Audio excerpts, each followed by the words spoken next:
ಎಲ್ರಿಗೂ ನಮಸ್ಕಾರ. ಪಾಕಶ್ಲೋಕ ಚಾನಲ್ಗೆ ಸ್ವಾಗತ. ಇವತ್ತಿನ ವಿಡಿಯೋದಲ್ಲಿ ನಾವು ರಾಮನವಮಿಗೆ ವಿಶೇಷವಾಗಿ ಮಾಡುವಂತಹ ಮಸ್ಕ್ ಮೆಲೋನ್ ಅಥವಾ ಕರ್ಬೂಜ ಹಣ್ಣಿನ ಬೆಲ್ಲದ ಪಾನಕ, ಹಾಗೆಯೇ ಮಜ್ಜಿಗೆ, ಕೋಸಂಬರಿ ಇವೆಲ್ಲವನ್ನು ಹೇಗೆ ಮಾಡೋದು ಅಂತ ನೋಡ್ತಾ ಹೋಗೋಣ. ಮೊದಲಿಗೆ ಕರ್ಬೂಜ ಹಣ್ಣಿನ ಪಾನಕ ಮಾಡೋದಕ್ಕೆ ಏನೇನು ಇಂಗ್ರೀಡಿಯೆಂಟ್ಸ್ ಬೇಕು ಅಂತ ನೋಡ್ತಾ ಹೋಗೋಣ.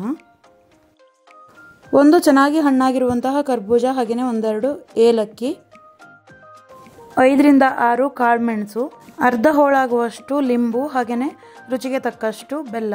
ನಾನಿಲ್ಲಿ ಜೋನಿ ಬೆಲ್ಲನ ಉಪಯೋಗಿಸ್ತಾ ಇದ್ದೀನಿ.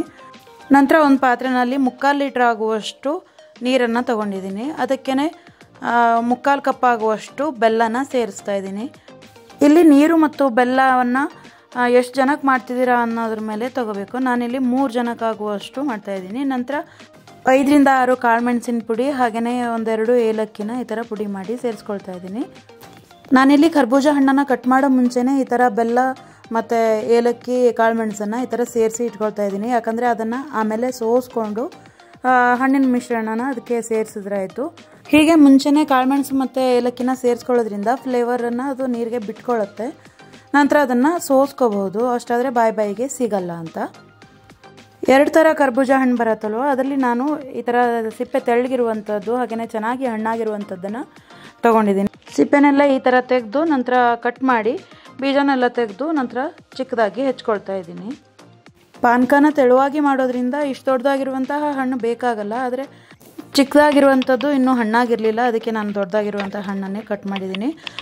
ಇಲ್ಲಿ ಅರ್ಧ ಹಣ್ಣನ್ನು ಮಾತ್ರ ನಾನು ಬಳಸ್ಕೊಂಡಿದ್ದೀನಿ. ಇನ್ನು ಅರ್ಧವನ್ನು ನಾನು ಮಿಲ್ಕ್ ಶೇಕ್ ಮಾಡೋದಕ್ಕೆ ಬಳಸ್ತಾ ಇದ್ದೀನಿ.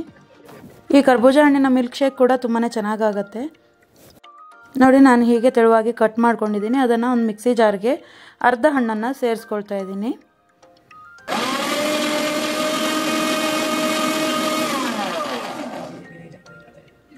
ಹೀಗೆ ಒಂದ್ಸರಿ ಚೆನ್ನಾಗಿ ತರ್ತರಿಯಾಗಿ ರುಬ್ಕೊಂಡಿದ್ದೀನಿ. ಹಾಗೆಯೇ ಮುಂಚೆನೇ ಮಿಕ್ಸ್ ಮಾಡಿ ಇಟ್ಕೊಂಡಂತಹ ಬೆಲ್ಲ, ಏಲಕ್ಕಿ, ಹಾಗೆಯೇ ಕಾಳುಮೆಣಸಿನ ಪುಡಿಯನ್ನು ಮಿಕ್ಸ್ ಮಾಡಿದ್ದೇನಿತ್ತಲ್ವ, ಅದನ್ನು ಒಂದ್ಸರಿ ಸೋಸ್ಕೊಂಡಿದ್ದೀನಿ. ನಂತರ ಈ ರುಬ್ಬಿದ ಹಣ್ಣಿನ ಮಿಶ್ರಣನ ಅದಕ್ಕೆ ಹಾಕ್ತಾ ಇದ್ದೀನಿ. ನಾನಿಲ್ಲಿ ಲಿಂಬು ಹಾಕಿರೋದನ್ನು ತೋರಿಸೋದೇ ಮರ್ತ್ಬಿಟ್ಟಿದ್ದೀನಿ. ಈ ಟೈಮಲ್ಲೇ ಲಿಂಬುನು ಕೂಡ ಸ್ವಲ್ಪ ಆ್ಯಡ್ ಮಾಡ್ಕೋಬೇಕು. ಈ ಕರ್ಬೂಜ ಹಣ್ಣು ಹುಳಿ ಇರಲ್ವಲ್ಲ, ಹಾಗಾಗಿ ಪಾನಕದ ಟೇಸ್ಟ್ ಬರೋದಕ್ಕೆ ಸ್ವಲ್ಪ ಈ ಲಿಂಬು ರಸವನ್ನು ಹಾಕಬೇಕು. ನೋಡಿ, ಹೀಗೆ ಇಷ್ಟು ಸುಲಭವಾಗಿ ಪಾನಕ ರೆಡಿನೇ ಆಯಿತು. ಅದೇ ರೀತಿ ರಾಮನವಮಿಗೆ ಮಾಡುವಂತಹ ಇನ್ನೊಂದು ರೆಸಿಪಿ ಅಂದರೆ ಮಸಾಲ ಮಜ್ಜಿಗೆ. ಅದನ್ನು ಹೇಗೆ ಮಾಡೋದು ಅಂತ ಇವಾಗ ನೋಡ್ತಾ ಹೋಗೋಣ. ಮೊದಲಿಗೆ ನಾನು ಒಂದು 2 ಇಂಚ್ ಆಗುವಷ್ಟು ಶುಂಠಿನ ಈ ಥರ ಸಣ್ಣದಾಗಿ ಸ್ಲೈಸ್ ಮಾಡಿ ಮಿಕ್ಸರ್ ಜಾರ್ಗೆ ಸೇರಿಸ್ಕೊಳ್ತಾ ಇದ್ದೀನಿ. ನಂತರ ಒಂದು ಅರ್ಧ ಟೀ ಸ್ಪೂನ್ ಆಗುವಷ್ಟು ಜೀರಿಗೆನ ಸೇರಿಸ್ಕೊಳ್ತಾ ಇದ್ದೀನಿ.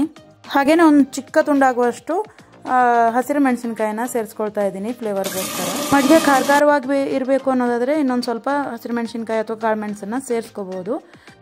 ನಾನಿಲ್ಲಿ ಜೀರಿಗೆ ಮತ್ತು ಶುಂಠಿನ ಒಂದ್ಸರಿ ಈ ಥರ ಪುಡಿ ಮಾಡಿ ನಂತರ ಅದಕ್ಕೇ ಮೊಸರು ಮತ್ತು ಉಪ್ಪನ್ನು ಸೇರಿಸಿ ಇನ್ನೊಂದು ಸರಿ ಈ ಥರ ಪಲ್ಸ್ ಮಾಡ್ಕೊಳ್ತಾ ಇದ್ದೀನಿ.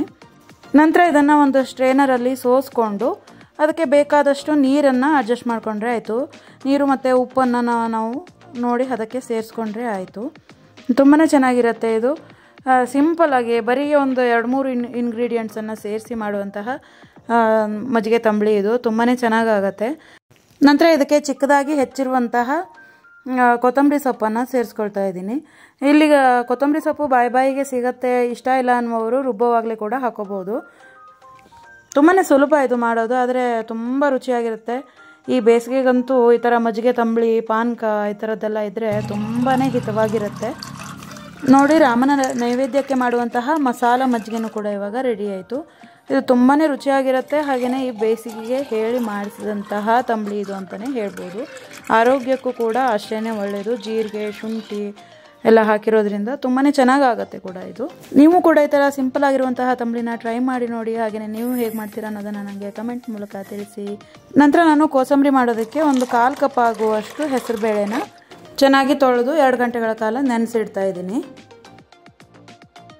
ಈಗ 2 ಗಂಟೆ ಆಗಿದೆ. ನಂತರ ನಾನು ಇದನ್ನು ಒಂದು ಪಾತ್ರೆಗೆ ಈ ಥರ ಸೇರಿಸ್ಕೊಳ್ತಾ ಇದ್ದೀನಿ. ನಂತರ ಎಳೆಯದಾಗಿರುವಂತಹ ಒಂದು ಸೌತೆಕಾಯಿನ ಅರ್ಧದಷ್ಟು ಈ ಥರ ಚಿಕ್ಕದಾಗಿ ಹೆಚ್ಚಿ ಅದನ್ನು ಇದೇ ಪಾತ್ರೆಗೆ ಸೇರಿಸ್ತಾ ಇದ್ದೀನಿ.